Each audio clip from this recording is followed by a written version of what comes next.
go. To the black, to the white, the red and the brown, the purple and yellow. But first I gotta bang, bang. The boogie to the boogie, say up, jump the boogie to the bang, bang boogie. Let's rock. You don't stop. Rock the rhythm that'll make your body rock. Well, so far, you've heard my voice, but I brought two friends along. And next on the mic is my man Hank. Come on, Hank, sing that song. Check it out. Well, I'm imp the dimp, the ladies pimp, the women fight for my delight. But I'm the grand master with the 3 MCs that shock the house for the young ladies. And when you come inside and to the front, you do the freak spank and do the bump. And when the sucker MCs try to prove a point with Trent's trio, or when the serious joiner from sun to sun and from day to day, I sit down and write a brand new rhyme because they say that miracles never cease. I've created a devastating masterpiece. I'm gonna rock the mic so you can't resist. Everybody, I say it goes like this. While I was coming home late one dark afternoon, reporter stopped me for an interview. She said she's heard stories and she's heard fables that are vicious on the mic and the turntable. This young reporter I did adore, so I rocked the vicious rhyme like I never did before. She said, damn fly guy, I'm in love with you. The Casanova legend must have been true. I said, by the way, baby, what's your name? Said I go by the name Lois Lane, and you can be my boyfriend, you surely can. Just let me quit my boyfriend called Superman. I said, he's a fairy, I do suppose, flying through the air in pantyhose. He may be very sexy or even cute, but he looks like a sucker in a blue and red suit. I said, you need a man who's got finesse and his whole name across his chest. He may be able to fly all through the night, but can he rock a party till the early light? He can't satisfy you with his little worm, but I can bust you out with my super sperm. I go do it, I go do it, I go do it, do it, do it. And I'm here, and I'm there. I'm Big Bang Hank, I'm everywhere. I just throw your hands up in the air and party harder like you just don't care. Let's do it. I don't stop, y'all. I take a talk, y'all. You don't stop. I go hotel, motel. And what you gonna do today? Someone get a fly girl, gonna get some spank and drive off in a death OJ. Everybody go hotel, motel, holiday inn. You see, if your girl starts acting up, then you take a friend. Have you ever went over a friend's house to eat and the food just ain't no good? I mean, the macaroni soggy, the peas all mushed, and the chicken tastes like wood. So you try to play it off like you think you can by saying that you're full.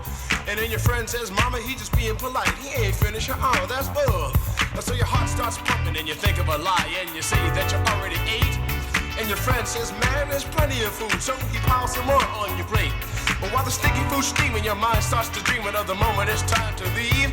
And then you look at your plate and your chicken slowly rotting into something that looks like cheese. Oh, so you say, that's it, I got to leave this place. I don't care what these people think. I'm just sitting here making myself nauseous with this ugly food that stinks. Oh, so you bust out the door while it's still closed, still sick from the food you ate. And then you run to the store for quick relief from a bottle of KO Pectate. And then you call your friend 2 weeks later to see how he has been. And he says, I understand about the food, babe, but we're still friends. With a hip hop, the hippie to the hip of the hip, hip, a hopper, you don't stop the rocker to the bang, bang. Look and say, up jump the boogie to the rhythm of the boogie beat.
Got my first real six-string, bought it at the 5 and dime.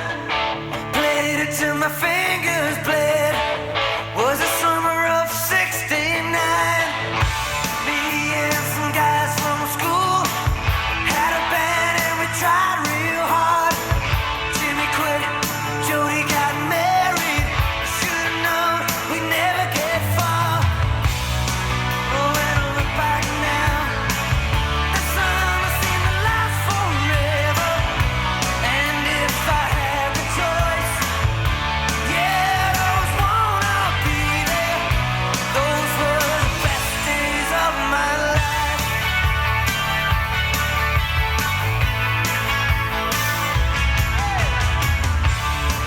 Ain't no use in complaining when you got a job to do. Spend my evenings down at the drive-in, and that's when I met you, yeah. Standing on your mama's porch, you told me that you'd wait forever. Oh, when you held my hand, I knew that it was now or never. Those were the best days of my life. Oh yeah, back in the summer of '69.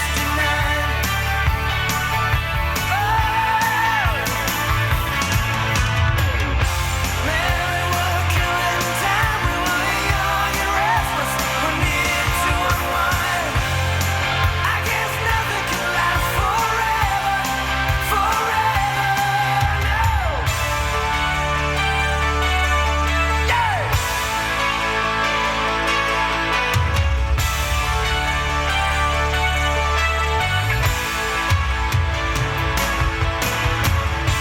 And now the times are changing. Look at everything that's come and gone. Sometimes when I play that old six-string, think about you, wonder what went wrong. Standing on your mama's porch, you told me that it lasts forever. Oh, when you held my hand, I knew that it was now or never. Those were the best days of my life. Oh yeah, back in the summer of '69. It was the summer of '69. Oh yeah, me and my baby at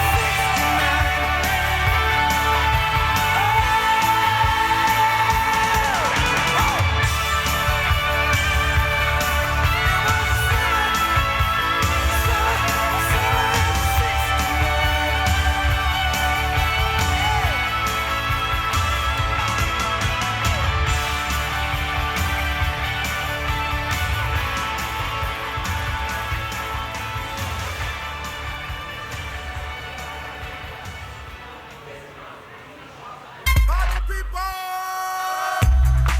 Yeah! Tag team music in full effect. That's me, DC, the brain supreme. And my man Steve Rowland. We're kicking the flow. And it goes a little something like this. Tag team, back again. Check it to record, let's begin. Party on, party people, let me hear some noise. DC's in the house, jump, jump, rejoices. There's a party over here, a party over there. Wave your hands in the air, shake the dairy, yeah. These three words mean you're getting busy. Whoop, there it is, Hitman.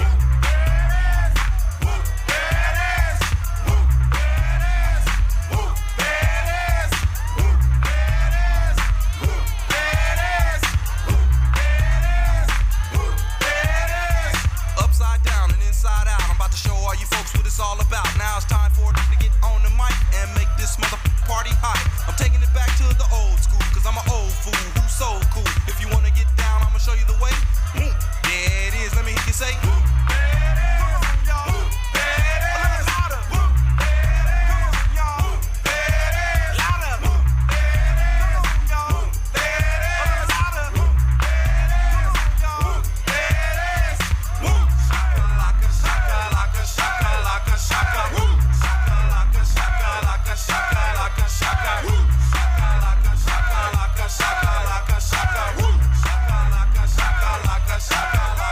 Point blank.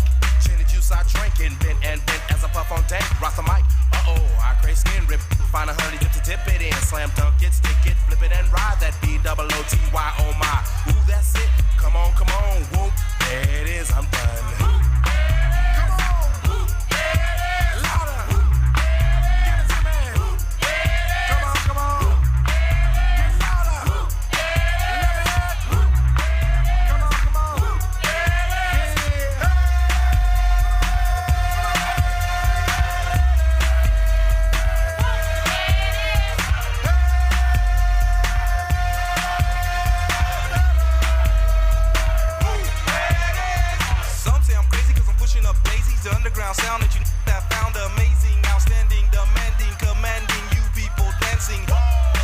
That's a breath taker. I produce, aka the Undertaker. You wanna come down to the underground old school? Here's a shovel. Can you dig it, fool? Can you dig it? Can y'all dig it?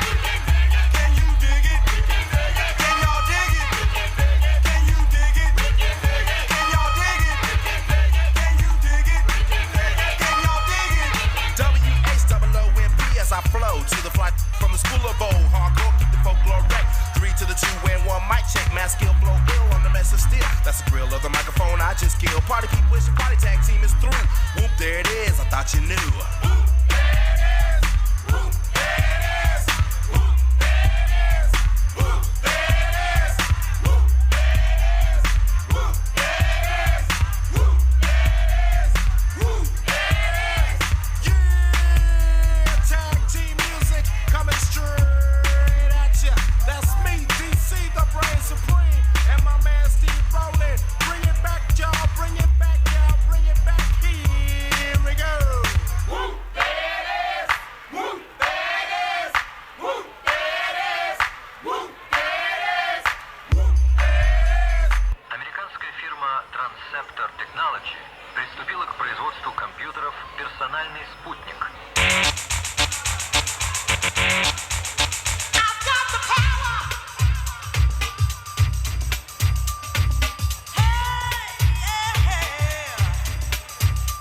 Right is under the whip, I snap attack, front to back, in this thing called rap.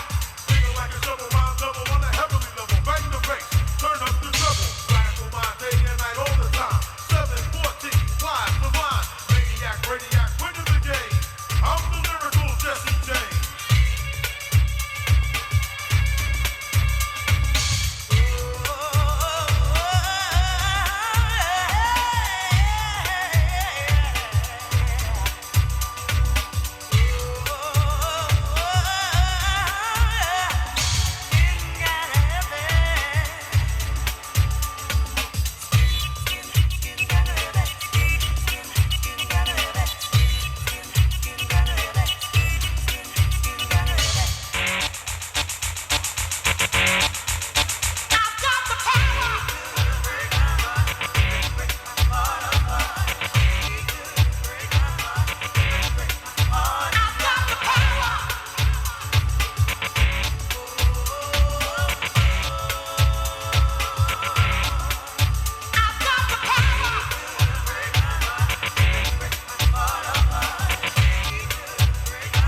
Check, check. 1, 2, San Francisco. How y'all feeling tonight?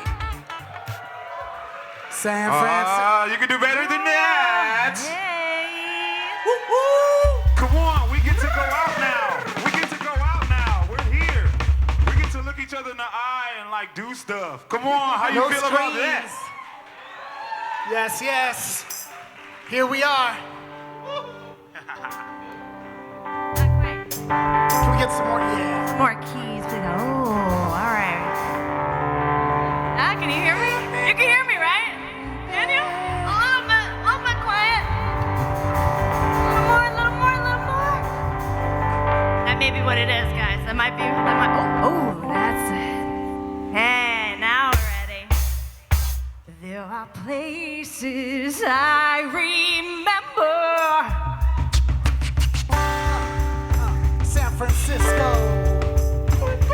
There are places I remember in my life, though some have changed, some have changed, some have changed. Oh, yes, y'all. We came down to get disco. Put your hands to the sky. San Francisco. We all live with the live band and the stories. Going place where we living and it's going glory.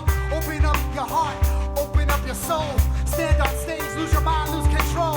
Who got to go where you never been before? What you know, what you didn't come to know when you leave a door and you feel alive. Who is with me? Touch the sky. Take alive. You can feel me. I stay alive. Gotta play DNA. Look alive. Get me down. Cause we not. Cause it's mortified. Places I remember in my life, though some have changed, some have changed, some have changed. Some have changed and some say the same. This is a monthly here at the DNA. We all come to get live, we get wild. We say what's up there, we talk about our childhood. What's good, old school B-boy, that is me. I'm so Latif, the D-boy, the B-chord, ripped up the brass record. Just the realness who my man D-boy. That Dan D-ups, he comes to be up. We come here every night and the rhymes gotta be up. And you don't even know about our I-ops. We are future psy-ops. Hell, don't even try ops. Black tops, type ops. We get it going. And every time we put in the seeds in the ground, they just be growing. Yes, they come in the seeds all in fruition. Cause this is more than fun and it ain't no competition. Places I remember all my life, though some have changed. There are places I remember all my life, though some have changed, some have changed. Listen all y'all, this is mortified. Listen all y'all, this is mortified. Listen all y'all, this is mortified. Listen all y'all, this is mortified.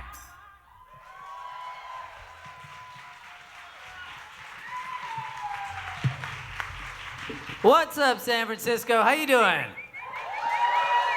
Great, great. Thank you. Well, thank you for coming to Mortified. I got to ask, how many people are here for the first time? Raise your hand. Raise your hand. Hell yeah. That is awesome. Thank you. Well, welcome to the new people. Welcome to everybody who has come back to see Mortified. For those of you who are here for the first time, let me tell you, Mortified is a storytelling show where we have people reading from their teenage journals, diaries, letters, lyrics, poems, whatever they wrote when they were a teen that was never meant to see the light of day until tonight. So it's embarrassing, it's lewd, it's sexual, it's mortifying, but we're all here to share and it's a safe place, so you're gonna have a good time. As you may have seen, we have a great band behind us called Fuchsia Psyop. Give it up for them. They will be doing improv songs about the pieces you're about to see. So I hope you're ready, Mortified. Thank you for coming out in this post-pandemic world. We're happy to see you, and give it up for the 4 brave souls about to get mortified.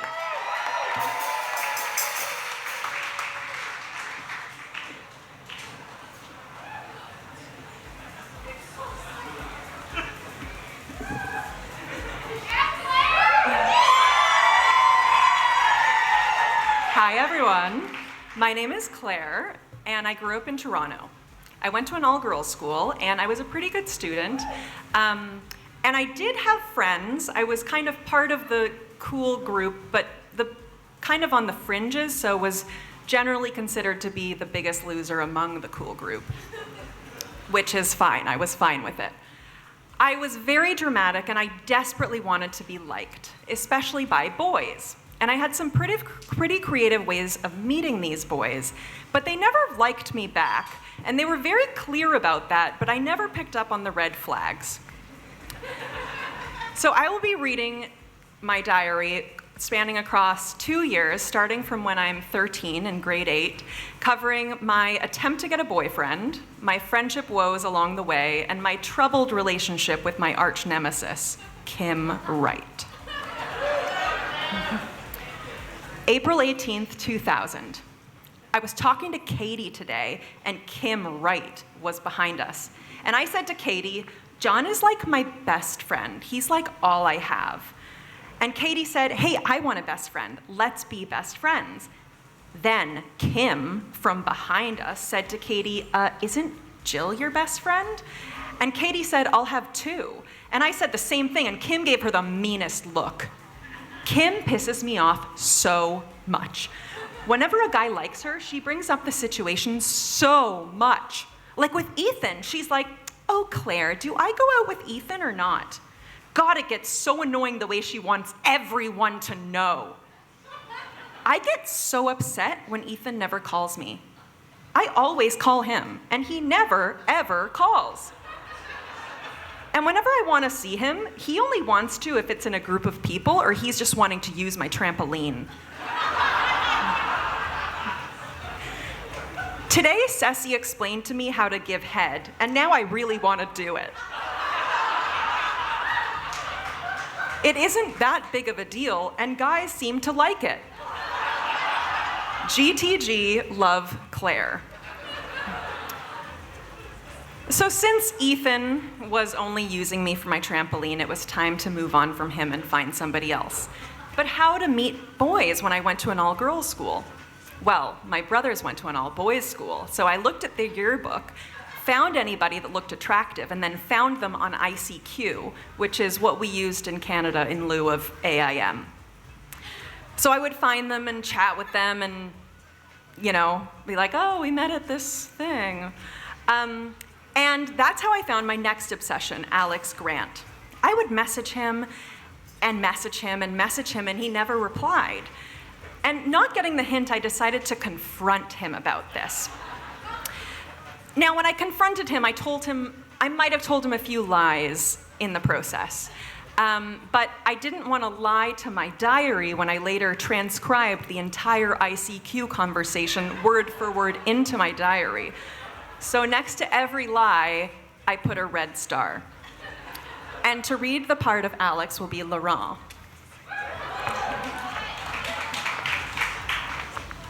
April 19th, 2000.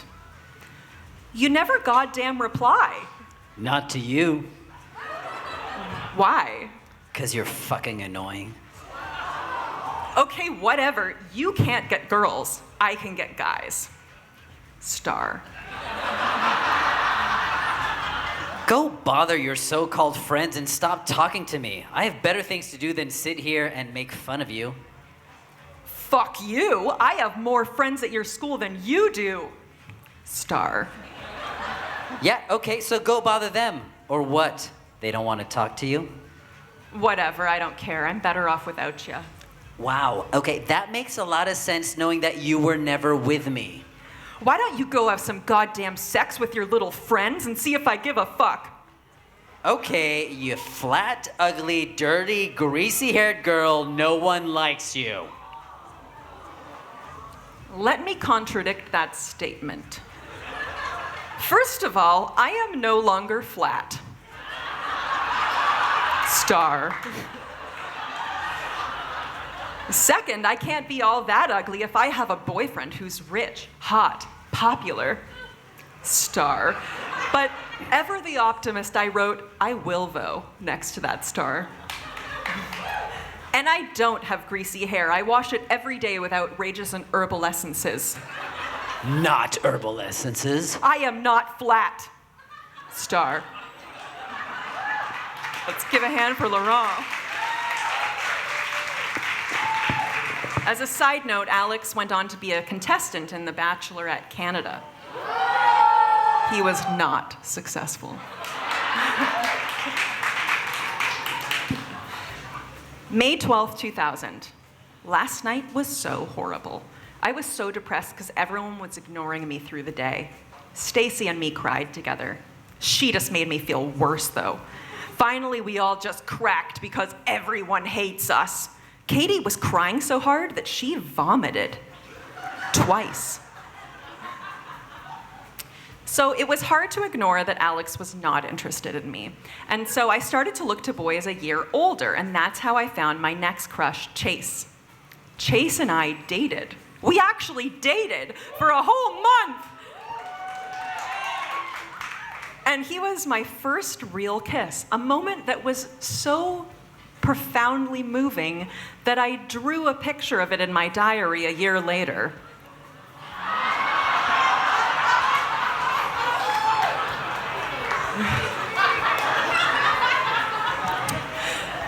Sadly, our relationship did not last, though, because Kim Wright got in the way. May 24th, 2000. So Friday, I had plans with Chase. We were going to go to Dee's with Ross, but he canceled and said he had to be home by 9:30. So we were going to do something on Sunday, but he didn't call until later and said that he couldn't. Well, I understood. Then, on Tuesday, I found out at school that he lied and went to Katie's house to hang out with her and Ross and Kim Wright. Kim and Chase seem really close. Katie and Ceci told me he was probably avoiding me on the weekend and that he likes Kim. I'm pissed here. So after school, I called Ceci to plan my dumping thing. She told me that Kim was just using Chase for practice since she hasn't even kissed a guy. How bitchy of her to steal my boyfriend for fucking practice! I told Chase that it wasn't working out. So not much changed over the course of the next school year. I was very frustrated by my lack of a boyfriend and by Kim Wright getting in the way anybody did show interest in me. This did not help to keep me level-headed. April 17th, 2001. Stacy is pissing me off with her stupid stories with a stupid end. She moves in on every guy. Andrew, Jason, who else? Beth is pissing me off too. I'm her best friend, but she can still include everyone else in her ICQ about me info and not me. Jesus, happy fucking Easter to you too.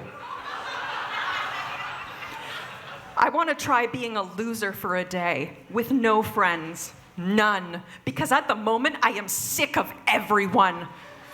I want to be friends with the weird girls in my class. I want a boyfriend. I want to make out. I don't know what I want. I love my brothers. So that summer I went to a camp. It was your typical Canadian sleepover camp. So there was canoeing and ropes courses and things like that. And I really liked camp because unlike during the school year where I was at an all-girls school, I didn't get to see boys that often. At camp, I got to see boys every day.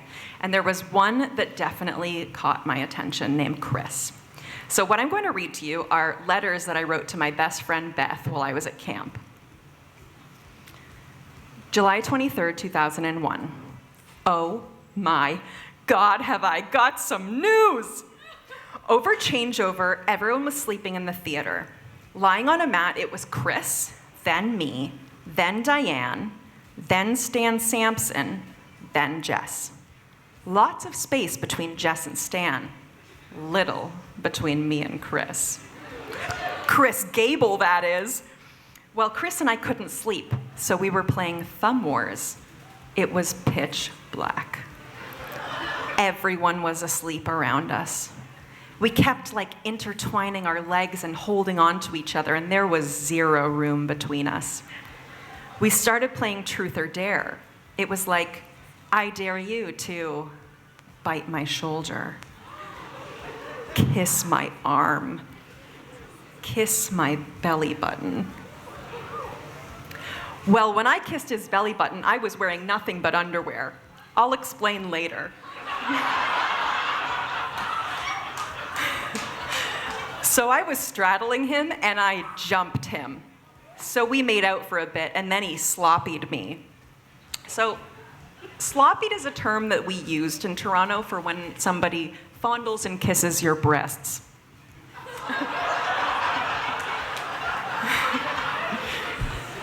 So he sloppied me and kissed my neck.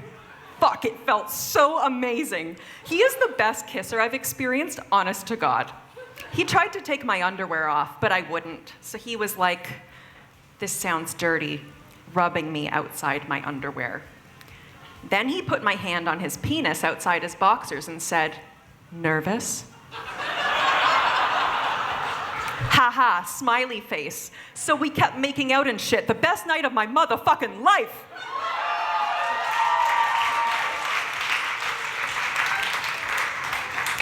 Well, anyways, how I got to wearing almost nothing. In our thumb war game, he made a penalty, which was that every time you lost a game, you take off an article of clothing. He was honestly the best kisser and sloppier and kiss-necker I've ever experienced. You see, Beth, let me tell you the difference between me and you. You just say straight out, we made out. Here I am writing a page and a half about our porno scene. I'm just a person who loves details. In the middle of the night, Stan Sampson started eating a bag of ketchup chips. It was so gross. So sadly, our love story didn't last very long. But after some contemplation, I came to understand the reason why. July 24th, 2001, one day after the previous letter. Fucking asshole! Okay, well, last night after evening program, I went up to Chris and said, what's going on? Was that a fling or what? Because I'm kind of confused. It was awkward for a minute, and he said in a nice way, sort of basically, camp things never work out. It was a fling. Are you okay with that? I wanted to say, no, you dick, why the fuck would you lead me on? What I did say was, yes. I had a good cry and talked to Ainsley, my camp counselor, about boys and their obsession with one-night stands. But I've got a better, more logical reason of why he used me and then decided he doesn't like me. It's because he is gay. And when we fooled around, that was his realization of his attraction to men.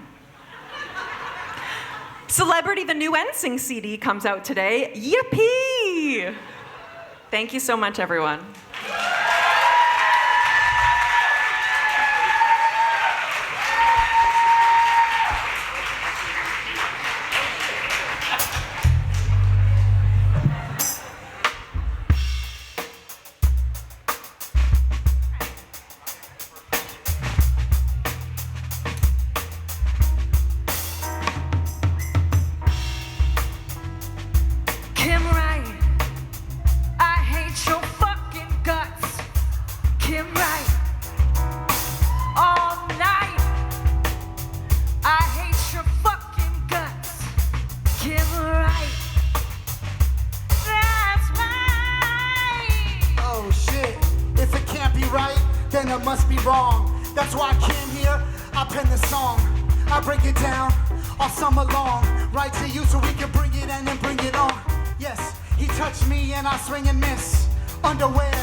This was my plight. P.S. Fuck you, Kim Wright. Kim Wright.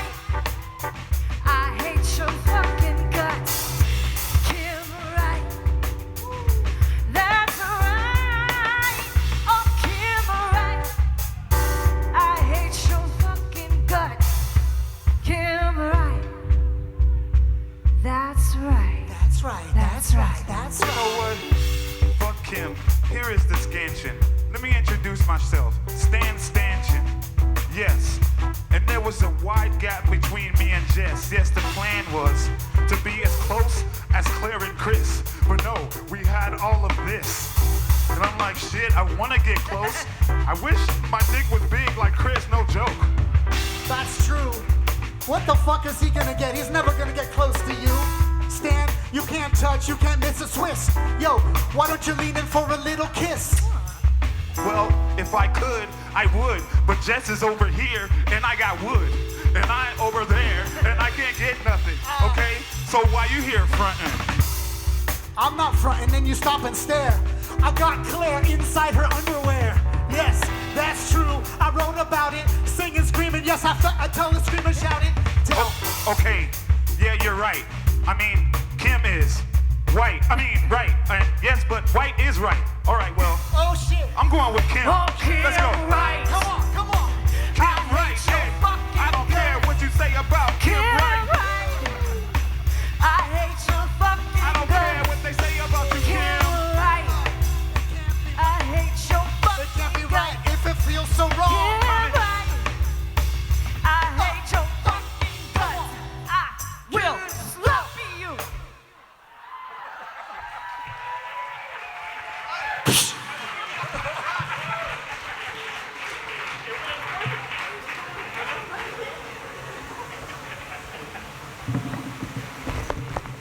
Hello, everyone. Thank you. Thanks for coming out tonight. So exciting to get to perform live again. Woo! Yes. To give you all a little bit of context, yes, I'm now Cynthia, but back in the day when I wrote this thing, I was Cindy from San Diego. Yep. I was 17 years old, attending a private Episcopalian school in the wealthy and affluent neighborhood of La Jolla. I was a total virgin, like total, like no thing, virgin, nothing. And yeah, I was really, really horny. So yeah, that goes number one. Everything else doesn't matter. I was really, really horny at the time. And to make matters even more interesting, my mom is that, shall we say, intense Spanish teacher at my school. Okay, yeah. So you all know her, or you had some Senora version of her. Senora Rojas, the one who would pretend to faint if you used the imperfect instead of the preterite. Yeah, or the one who, and this was popular, used to break her pointer stick on your desk if you fell asleep in her class. I should say no children were harmed in the teaching of Senora Rojas's class. But yeah, needless to say, nobody's touching Senora Rojas's daughter with a 10-foot pole. So what's a really horny girl to do? I'm so glad you asked. I'll tell you what I did. I snuck off campus to the local La Jolla public library.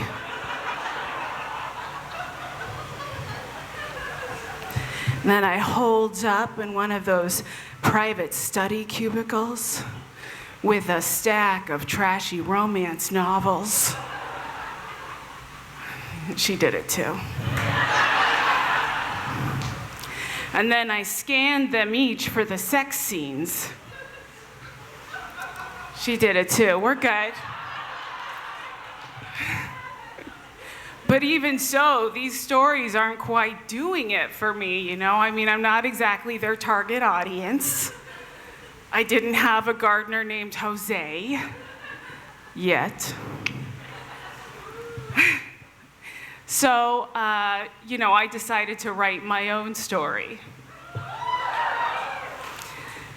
And you know what they say, write what you know. So I wrote about Tyler Vanderfield III from the water polo team. So just to recap, so we understand, I am a virgin. Everything you're about to hear is 100% my imagination and or literary influence. And I apologize in advance for the graphic nature of what you're about to hear.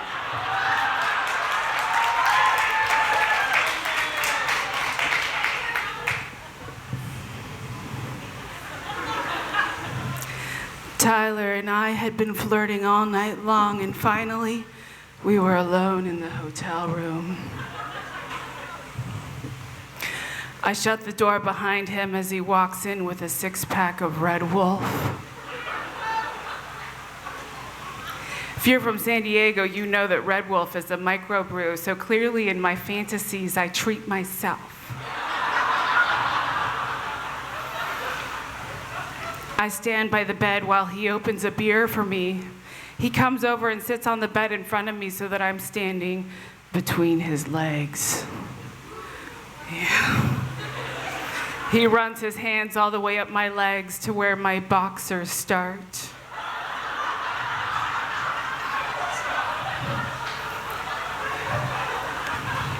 And looks at me. Fresh shave? He asks. I nod, and he goes further and further up my boxers till his hands reach my butt. And he pulls me into him and embraces my body. His chin is resting on my body while his hands are still massaging my butt. He begins kissing my belly while his hands move to slide my boxers down. I take off my shirt and his hands move up to my yearning breasts. Hold on. Where they massage lightly, getting more and more desperate. I straddle him and sit on his lap, and we begin kissing like crazy while I unbutton his shirt and finally rip it off. Now my pelvis starts to move more rhythmical.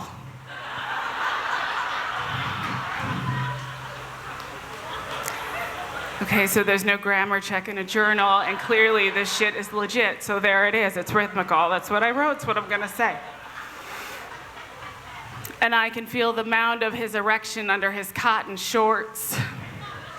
While we are kissing passionately, his hands keep groping at me, and I undo his shorts and he slides them off. Then he grabs me by the butt and stands up, pushing our pelvises together even more. There it is. I groan as he brings me over to the bed and pushes his body against mine, pushing his mound in even more once again. The rhythm begins.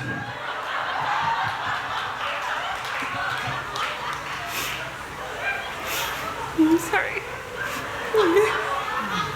And he takes my bra off and begins licking and sucking my yearning breasts.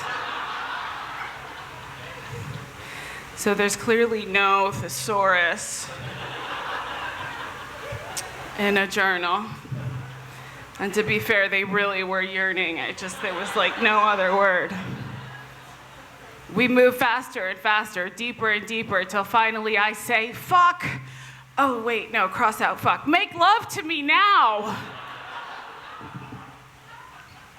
At that, he rips off my underwear and I take off his boxers.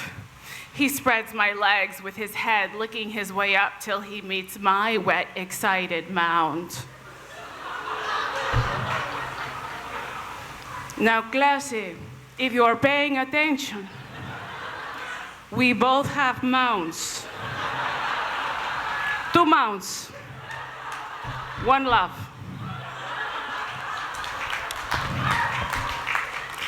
Which he licks and toys with as his tongue gets more and more rhythmical, while his hands are on my...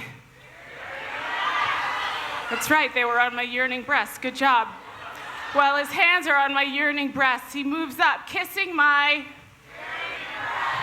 Yep, and takes me by the hips and surges inside me. Okay.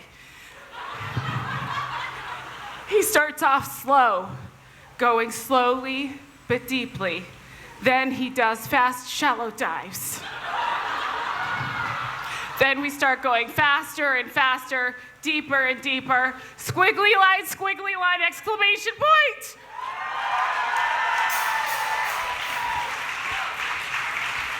So, sorry. Everyone's excited. So as you can see, that is the original document. You can see the squiggly line there at the end, okay?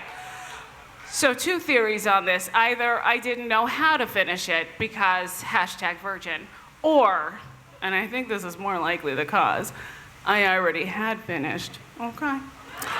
So,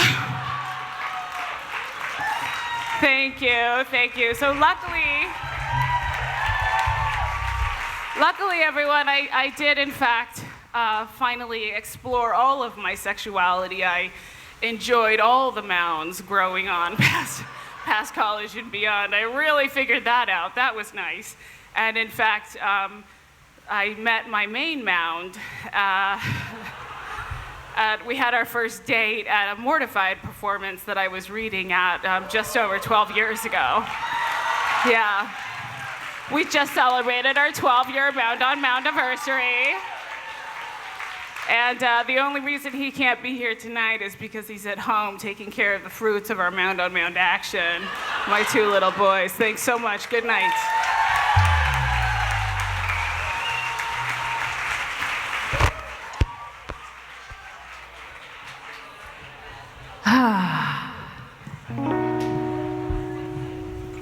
The rhythm begins. The rhythm begins. Rhythm begins. The rhythm begins. Rhythm begins. Rhythm begins. Oh, Tyler, I wanna share a red hook with you. I want to share a red hook with you. Oh, Tyler, I wanna get so naked with you. Real naked. Well, I wore my sexiest boxers, Tyler. These are I wanna get sexy boxers, Tyler. It's not your regular Hanes, baby. These boxers are sexy, Tyler. So sexy. And I'm ready for you to Boxers, not briefs. go for some shallow dives. Start out real shallow while we're still alive. Squiggly, squiggly, squiggly, Oh, exclamation not the mark. squiggly line yet. I'm not ready for the squiggly line yet. We got mounds and mounds of action. So many mounds on mounds and mounds and mountains of mounds. I need you to know that I'm coming around You for need that mound to mound. squiggly line. You need a little mound-to-mound resuscitation. Squiggly line. Oh, look at him squiggle. Look at him squiggle. Well, I just felt something great. It's not a mistake. It was your hand on my butt. 2 cheeks, 2 cheeks. Oh, I just want you to sing with me, everyone, about one more thing before we go. Oh, and that's my yearning breasts. That's my yearning breasts. Yearning, yearning, yearning. That is the best. Oh, it's the best for my yearning, yearning, yearning breasts.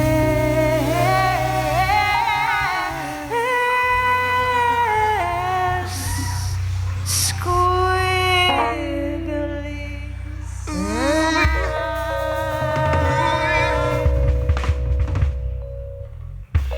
So horny. Oh, God. God damn it.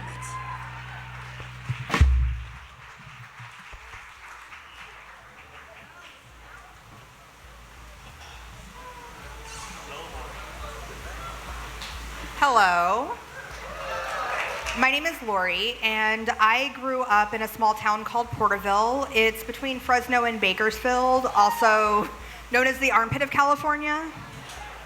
Growing up there, I had few choices to fit in. I wasn't athletic enough for the track team, not popular enough to be a cheerleader, and you do not want to hear me sing. So I followed the family tradition and became a proud member of the cotton judging team. The cotton judging team is part of FFA, or Future Farmers of America.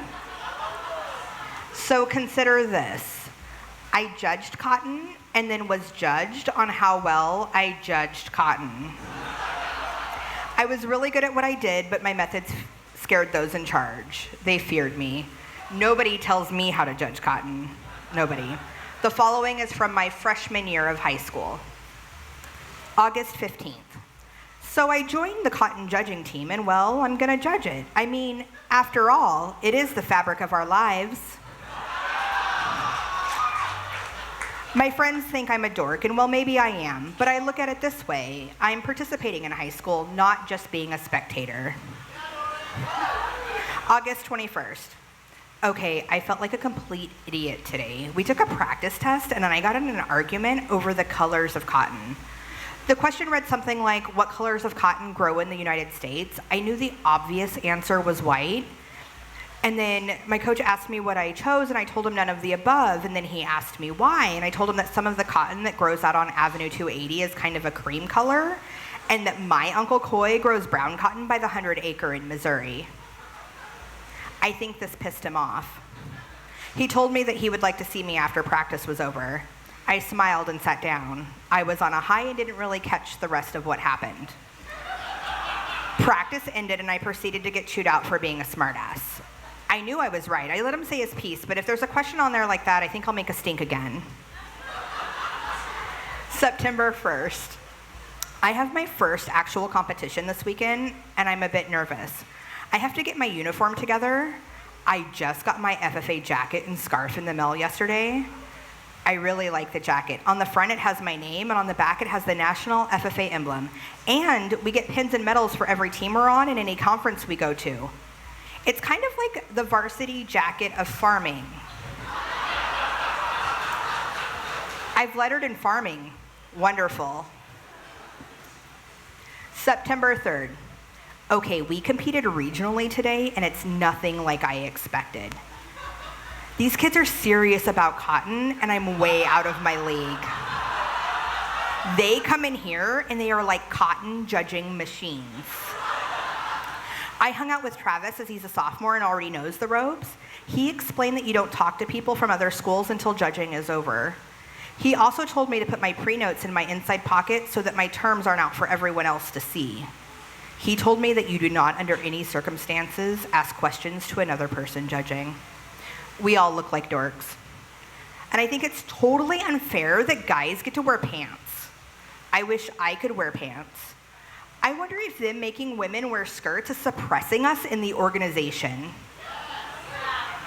I guess I should be thankful they let me in at all. There was a time when girls weren't even allowed to be in FFA. I wonder what went through their minds when they made this decision. Well, if girls want to farm, then they'll do it in skirts. I think this is an unreasonable request. How would they feel if we made them farm in skirts? Boys suck. On a side note, our team won second place, and that was pretty cool. We got a plaque for the school, and Travis got high individual for Lent. That boy knows his stuff, apparently. September 6th. We had a recap and got our judges' comments back. I talked too fast. That was said on every judge's sheet, that I talked too fast. Well, they don't think I talk too fast. Okay, maybe if I'm nervous, which I admit I was because it was my first set of reasons. Mr. Catano wants me to practice talking slow, so I got home and my mom asked me how my day was, and I told her, it was fine, thanks for asking. And then she yelled at me for being a smartass. I can't win. September 9th. I got in an argument last night with a judge when I was giving reasons for bowls. The judge told me he was going to mark me down for not identifying correctly what sample 3 was infested with. I was shocked and asked him if it wasn't the corn earworm, what was it? He said it was the cotton bollworm. What the fuck? They are the same thing. Same fucking word. Well, that's when I lost it. I told him if it's the same thing, just a different name. He told me when it's on cotton, it's referred to as the cotton bollworm. When it's on corn, it's the corn earworm. I shot back, what if the cotton grew across the street from the corn? What would it be called? He told me to calm down. Did I? Nope. I continued that it doesn't matter what you call it still ate the fucking sample. Except I didn't say fucking, I didn't think it would be appropriate. I then asked him if we had one of the worms and it was found in the middle of the road between the corn and the cotton, what would it be called?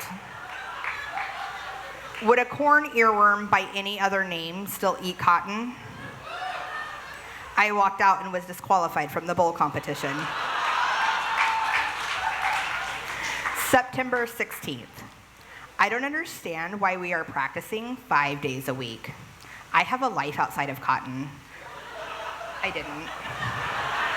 I have homework and stuff to do. I don't think they expect us to do anything except eat, breathe, and live cotton. I'm gonna start wearing anything but cotton. I know so much more about cotton than I ever thought I would, and apparently there's a lot more to learn. I don't care if the fibers are hollow strands of cellulose or the cotton is related to okra. Who gives a shit? October 3rd. We had another meet yesterday. The only one who didn't place was Tiffany. Let's see if she gets singled out in practice tomorrow. She should. She's just doing this to meet guys. What a bitch. October 10th. Okay, I'm thinking about quitting this whole cotton judging thing. I can't stand our coach. He picks on me, I swear. He thinks that I don't know what I'm talking or what I'm doing, which is true. But he doesn't need to call me out on it. As long as I can make other people believe that I know what I'm talking about, that's what matters.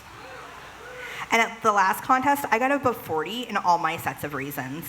So what is he worrying about? I think he's just being a hard ass. I don't know if I can take this shit anymore. Fuck him, fuck cotton. Thank you.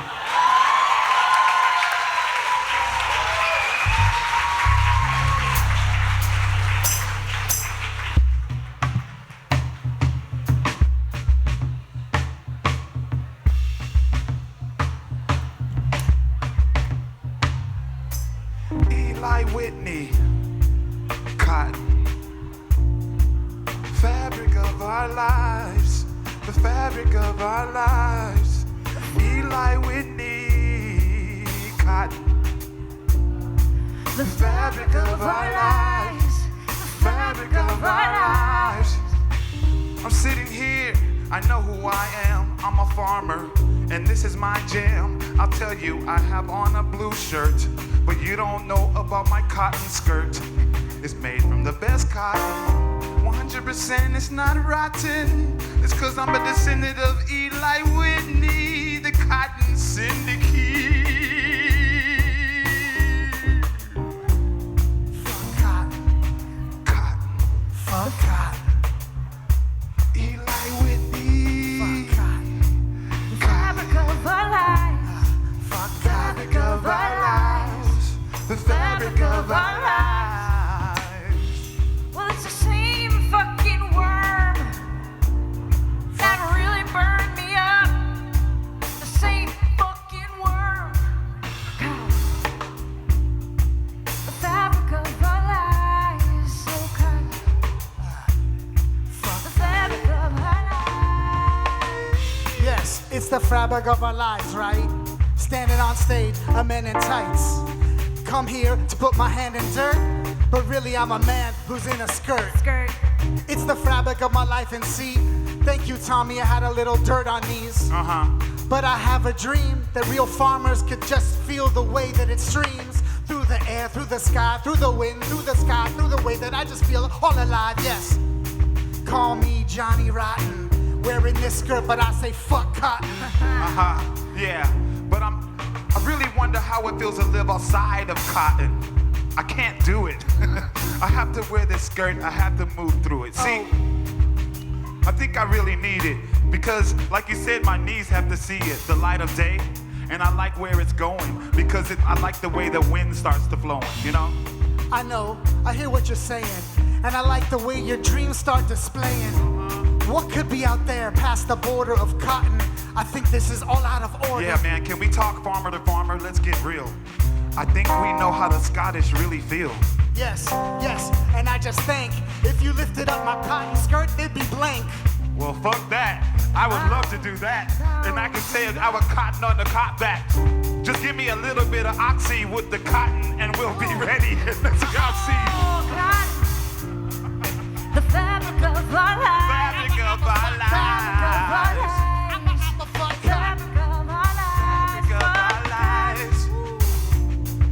The fabric of our lives. I could dream. Fabric of our lives. Is it what it seems? Fabric of our lives. So many things. This has been brought to you by Fruit of the Loom.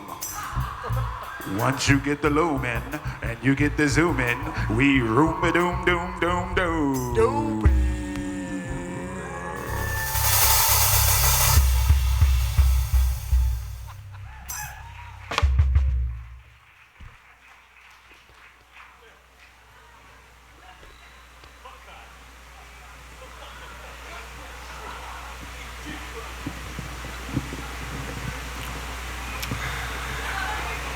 What's up?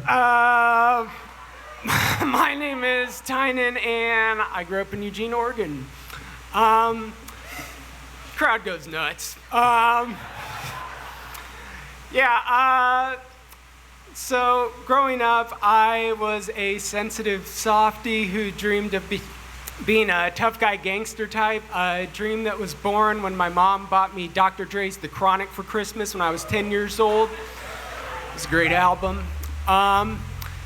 During my freshman year in high school, I was super shy, and I spent a lot of my time daydreaming. And one of my favorite daydreams was that of being a 15-year-old rapper who would win the heart of every girl in school with my incredible skills on the mic. And I didn't want to just be any rapper. I wanted to be a member of the Wu-Tang Clan. Those are my guys. Throw your W's up. It's Friday. Who cares? The day that I discovered Enter the 36 Chambers, I remember blasting Wu-Tang Clan Ain't Nothing to Fuck With in my backyard while I did cannonballs into one of those shitty 2 feet deep above ground plastic pools with the cartoon animals around the side. Good day. I had fun.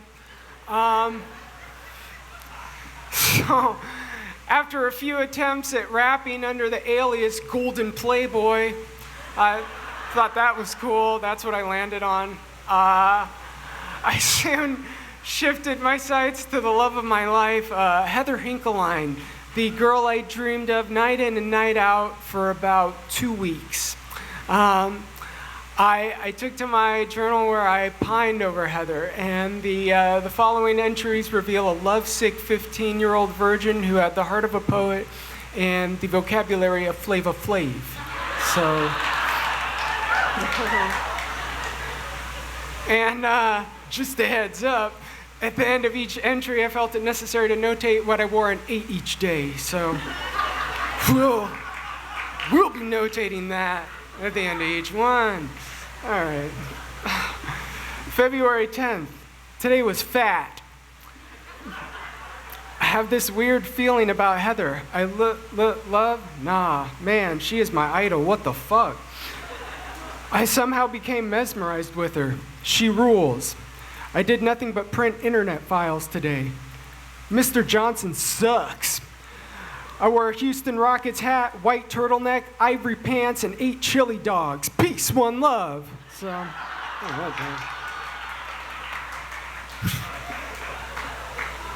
eating chili dogs with a white turtleneck? Bold gambit, but I did it. All right. February 14th. Today was the best fucking day. I went to the dance and they only played 4 slow songs, but on the 4th one, Keith Sweat, nobody. I asked Heather to dance and we did. That rules. I got $10, buttered popcorn, jelly beans, and gel hearts from my mom. I gave my parents woo love. I don't know what that is, so not sure what that is. I wore a tucked-in Hilfiger polo, Docker khakis, and a SoCal hat. I ate beefaroni. Peace, one love.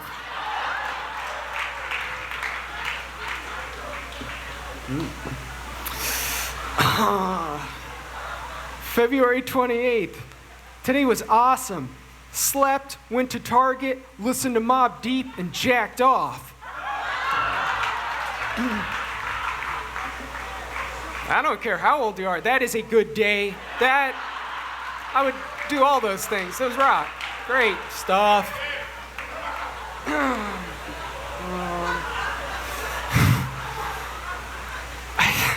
I spent the night at Brandon's and fantasized about his sister.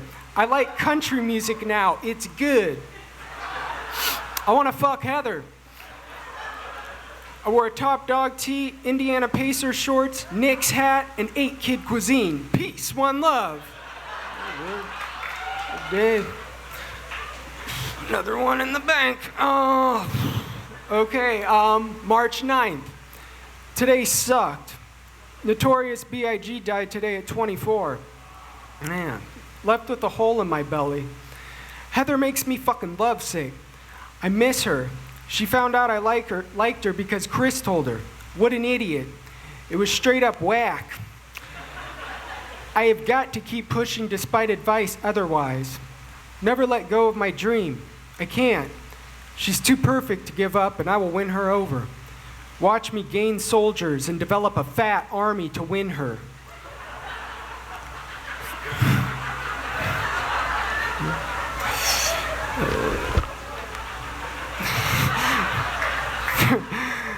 For someday she will be mine. Watch me, because I will win. I wore a royal blue Nike shirt, jeans, and ate French toast. Peace, no love.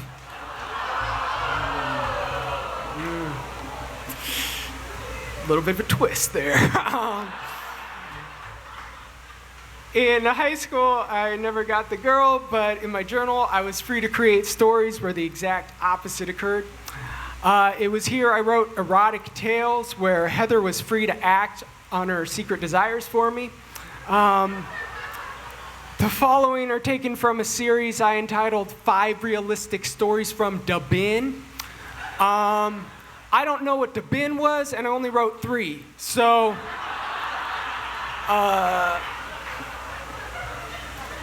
start reading those now.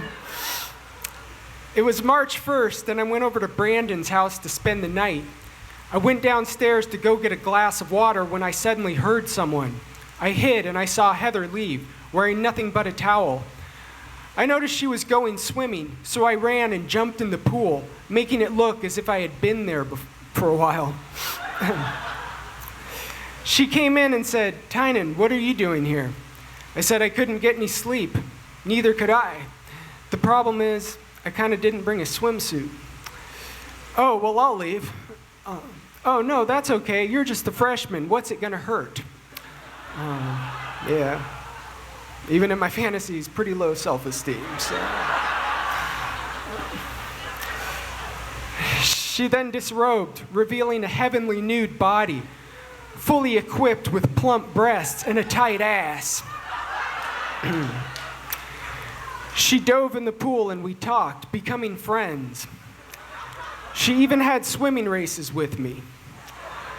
She finally got up, put her towel on and said, "I hope you and Brandon stay friends for a while," winked and left. The end. So it was pretty hot stuff. This is the second one. One day I was walking out in front of the school and Heather pulled up asking me where Brandon is. I don't know, I'm not his fucking secretary. She asked if I wanted to go to lunch. Desiree, Heather's other hot friend, who I also had a thing for, was in the seat next to me and said, "Freshman," and rubbed her tits in my face, and continuously laughing at me in a game of testosterone Tetris. I then ate lunch, and Heather dropped everyone off but me, asking if I would go home with her to pick up something. I said yes. So when we got there, she told me to just watch TV. From where I was sitting, I could see her undress. She said, "Enjoying the view?" I blushed in embarrassment, constantly stating, "I'm so sorry."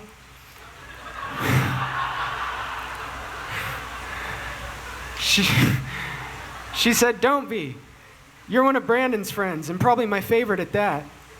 Now come here." I was anxiously anticipating my surprise when she took off her top and said, "Do it."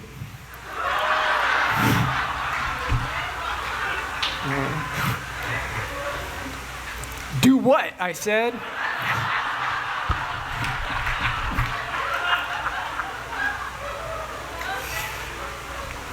"God, do it." "Do what?" I asked again. "God, do I have to do everything for you?" She then placed my hands on her breasts and let me play with her nipples and breast. "That's our secret," she whispered. We then went back to school. Hot damn.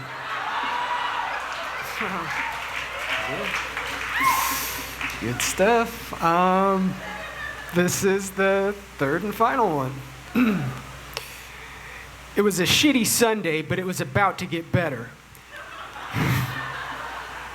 Heather was stopping by for me to take some nude photographs.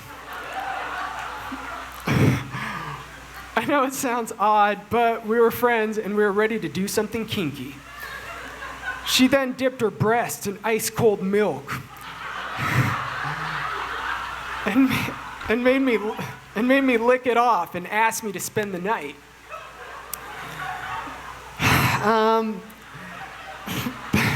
The next day, she went out and bought 2 Dairy Queen ice cream cones, brought them home, undressed to her bare bronze body, sprawled nude in the dry bathtub, and made me lick both cones from all over her body. Yeah. Her breasts were huge and her nipples were cool. I was so horny that I had to do something. We then went to the kitchen, and as she was reaching down to get some milk from the fridge, I could see how fine her ass was.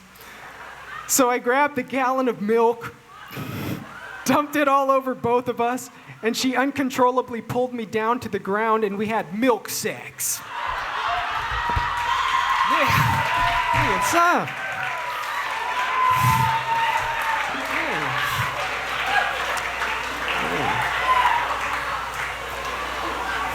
Nothing wrong with that. I wore polo pants, UCLA shirt, Georgetown hat, and 8 pot pies. Peace, one love. Thanks, you guys.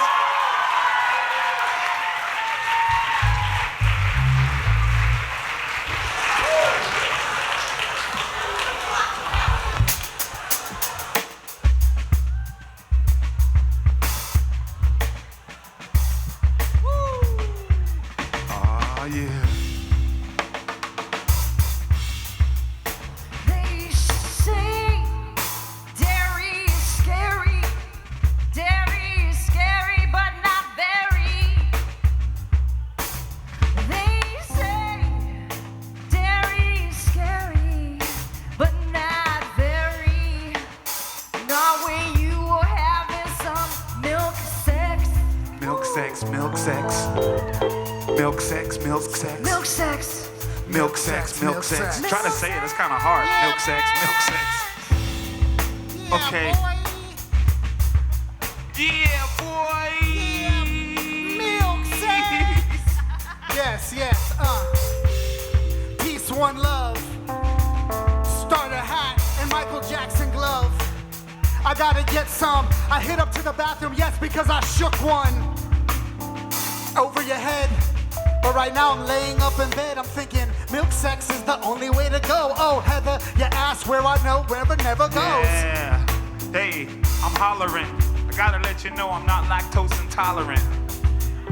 So you gotta know I'm all up in the Milky Ways and oh, yeah. Don't you know how it is? I look like a baby. Fanny said this is. And I'll drink it too. They said it tastes like cantaloupe. I don't know what you think, dude. Whoa, yo, milk sexing. Struck dimension. We started texting, touching all up on her breasting. And nipples. Don't forget the nipples. Oh yes, Breasts that's true. and nipples. Breast and nipples. Don't neglect the nipples. That's right. Milk does a body would. Yes, it could. Heather said I should. Oh, I'm not afraid, but I touch those breasts. Will milk start to spray? I'm sorry, man. That was. Why'd you say that? You got me so horny, man. Gosh. They say dairy is scary, but not very. Oh, not very. They say dairy is scary, but not very. When you were having yourself some milk sex. Milk sex, milk sex, milk sex, milk sex, milk sex, milk sex, milk sex. Come on, peace, one love. Come on, peace, one love. Hey, everybody pull a rudder, pull a udder. Hey, everybody pull a udder. Hey, hey, everybody pull a udder. Milk sex, pop, peace, love. Peace and love, peace and love.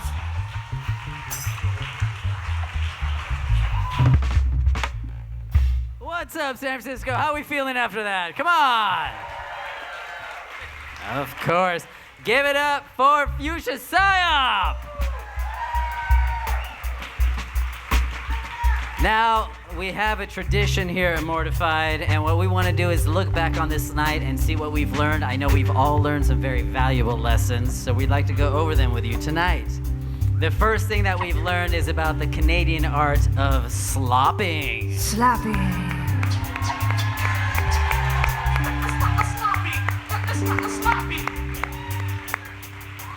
We have learned that both men and women have mounds. Mounds on mounds. We learned, in case you didn't know, that cotton is a fabric of our lives.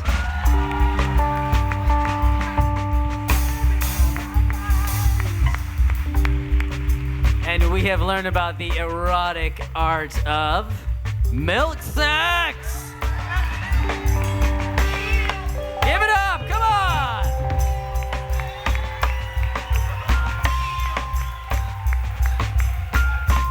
Milk sex, milk sex, milk sex, milk sex. Well, thank you so much for supporting us. We have a couple of announcements. If you would like to listen to Mortified all the time, we do have a podcast that you can listen to. We have a show every month. We do it the second Friday and Saturday of every month in the city on Fridays, in Oakland on Saturdays. Next show is May 13th and 14th. Come back, tell your friends. It's going to be great. And if you want to be part of Mortified, you have great diaries, journals, poems, anything. You can come talk to me after the show. You can come talk to Ari after the show. You can go and get mortified.com and get all the information.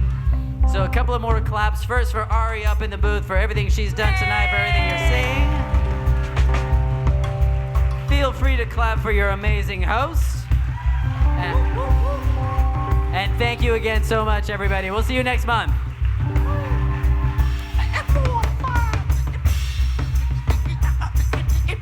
Yes. There are places I remember all my life. Though some have changed. Hope you had a good time. Some have changed. Hope you had a good time. Some have changed. Hope you had a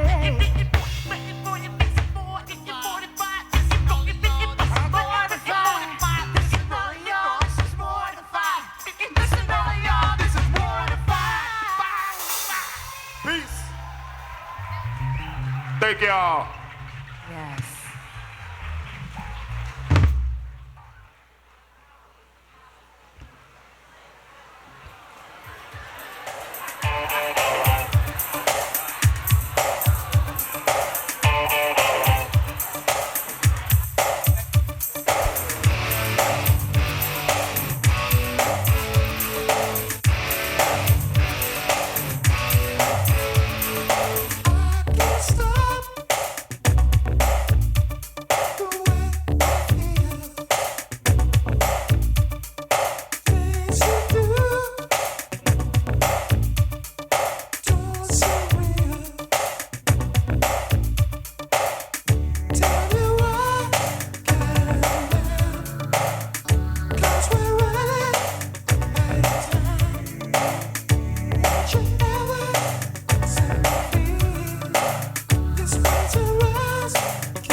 party. Shout my way out and wrap yourself around me. 'Cause I ain't the way you found me.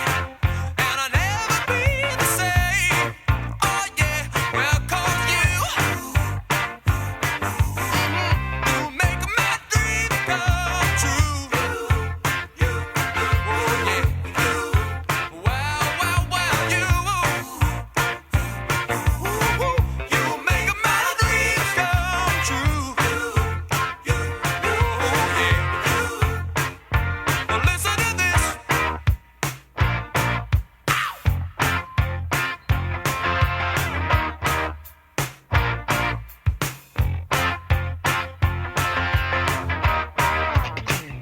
I'm down on my daydream.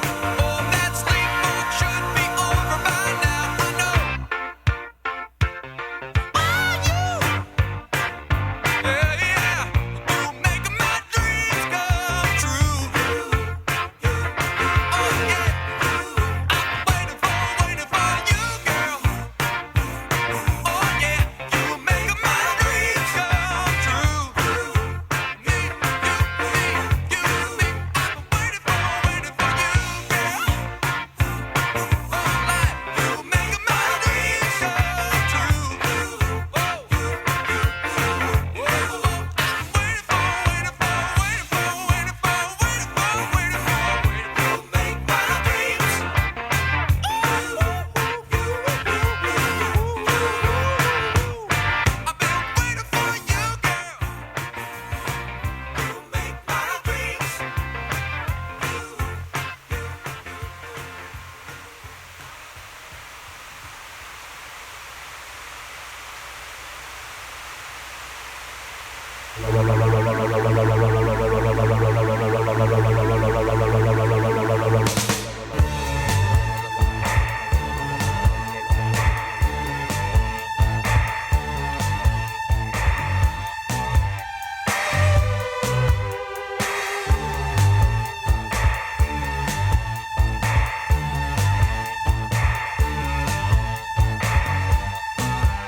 Here in my car, I feel safe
sexy for my love, too sexy for my love, love's going to leave me.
VIP.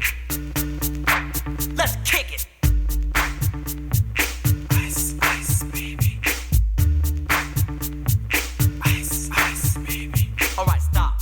Collaborate and listen.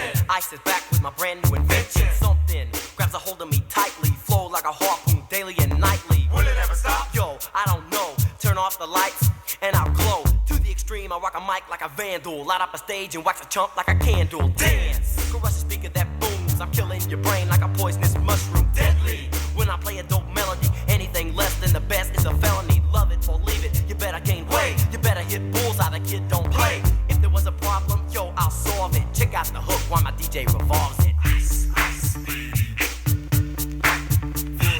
Ice, ice, baby. Ice, ice, baby. Ice, ice, baby. Now that the party is jumping, with the bass kicked in and the Vegas all pumping. Quick to the point, no faking. Cooking MCs like a pound of bacon. Burning them, if you ain't quick and nimble. I go crazy when I hear a cymbal and a hi-hat with a souped up tempo. I'm on a roll, it's time to go solo. Rolling, hit my 5.0 with my rag top down so my hair can blow. The girl is on standby, waiting just to say hi. Did you stop? No, I just drove by, kept on pursuing to the next stop. I bust a left and I'm heading to the next block. The block was dead, yo, so I continued to A1A. Beachfront Avenue. Girls were hot, wearing less than bikinis. Rock men lovers, driving Lamborghinis. Jealous, cause I'm out getting mine. Shade with the gauge and vanilla with the 9. Ready for the chumps on the wall. The chumps acting ill because they're full of 8-ball. Gunshots ranged out like a bell. I grabbed my 9, all I heard was shells falling. on the concrete real fast. Jumped in my car, slammed on the gas. Bumper to bumper, the avenue's packed. I'm trying to get away before the jack is jacked. Police on the scene, you know what I mean? They passed me up, could run it all the dope fiends. If there was a problem, yo, I'll solve it. Check out the hook while my DJ revolves it. Ice, ice, baby.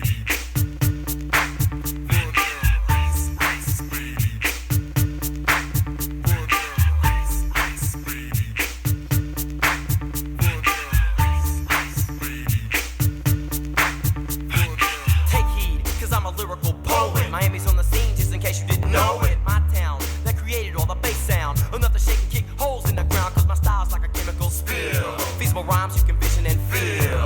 Conducted and formed, this is a hell of a concept. We make it hype, and you want us to print this. Shape plays on a fade, slice like a ninja, cut like a razor blade so fast. Other DJs say, damn, if a rhyme was a drug, I'd sell it by the gram. Keep my composure when it's time to get loose. Magnetized by the mic while I kick my juice. If there was a problem, yo, I'll solve it. Check out the hook while DJ revolves it. Ice, ice, baby. Ice, ice, baby. Ice, ice, baby. Ice, ice, baby. Yo, man, let's get out of here. Word to your mother. Ice, ice, baby, to go.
to the hippie to the hip hip hop. You don't stop the rock to the bang bang boogie. Say up jump the boogie to the rhythm of the boogie the beat.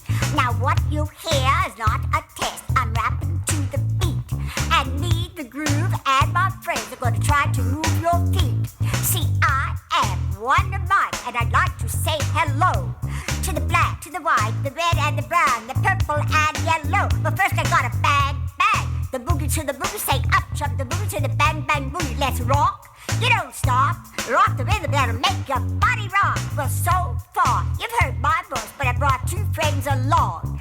And next on the mic is my man Hank. Come on, Hank, sing that song. Check it out. Well, I'm imp the dimp, the ladies pimp, the women fight for my delight. But I'm the grand master with the 3 MCs that shock the house for the young ladies. And when you come inside and to the front, you do the freak spank and do the bump. And when the sucker MCs try to prove a point with Trent's trio, or when the serious joiner from sun to sun and from day to day, I sit down and write a brand new rhyme because they say that miracles never cease. I've created a devastating masterpiece. I'm gonna rock the mic so you can't resist. Everybody, I say it goes like this. While I was coming home late one dark afternoon, reporter stopped me for an interview. She said she's heard stories and she's heard fables that I'm vicious on the mic and the turntable. This young reporter I did adore, so I rocked the vicious rhyme like I never did before. She said, damn fly guy, I'm in love with you. The Casanova legend must have been true. I said, by the way.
the jinn are created from a smokeless flame of fire.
I've been fighting the voices.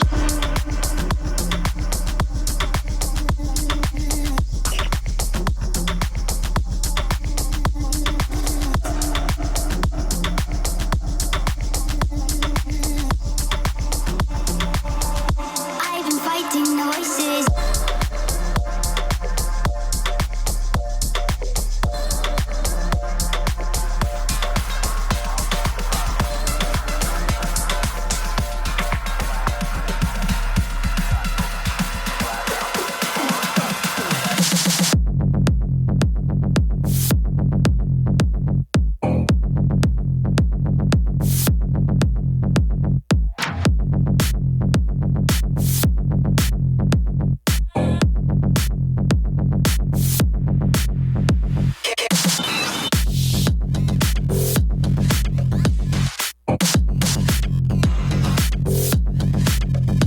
What do you mean?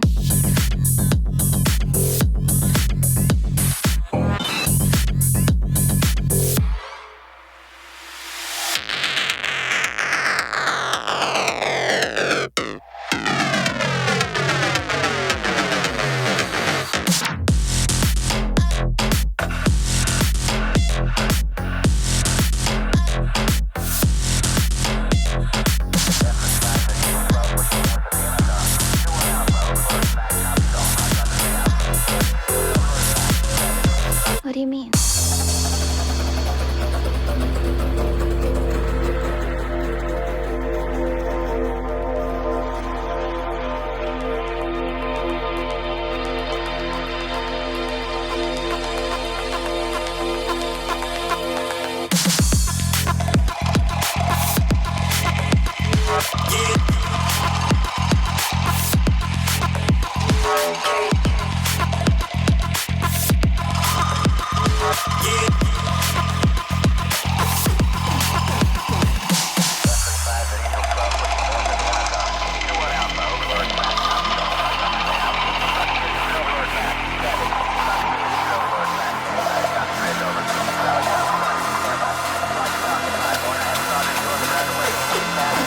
What do you mean?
Shut me down.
To the motherfucking purgatory.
To the motherfucking purgatory.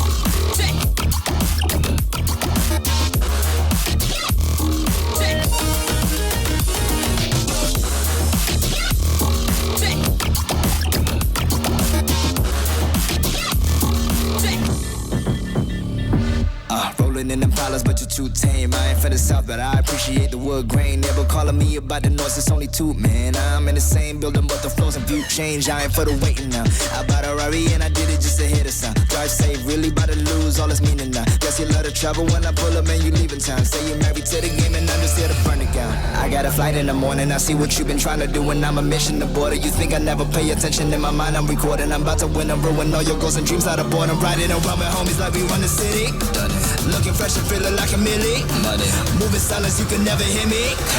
If you got a problem when you see me, run it.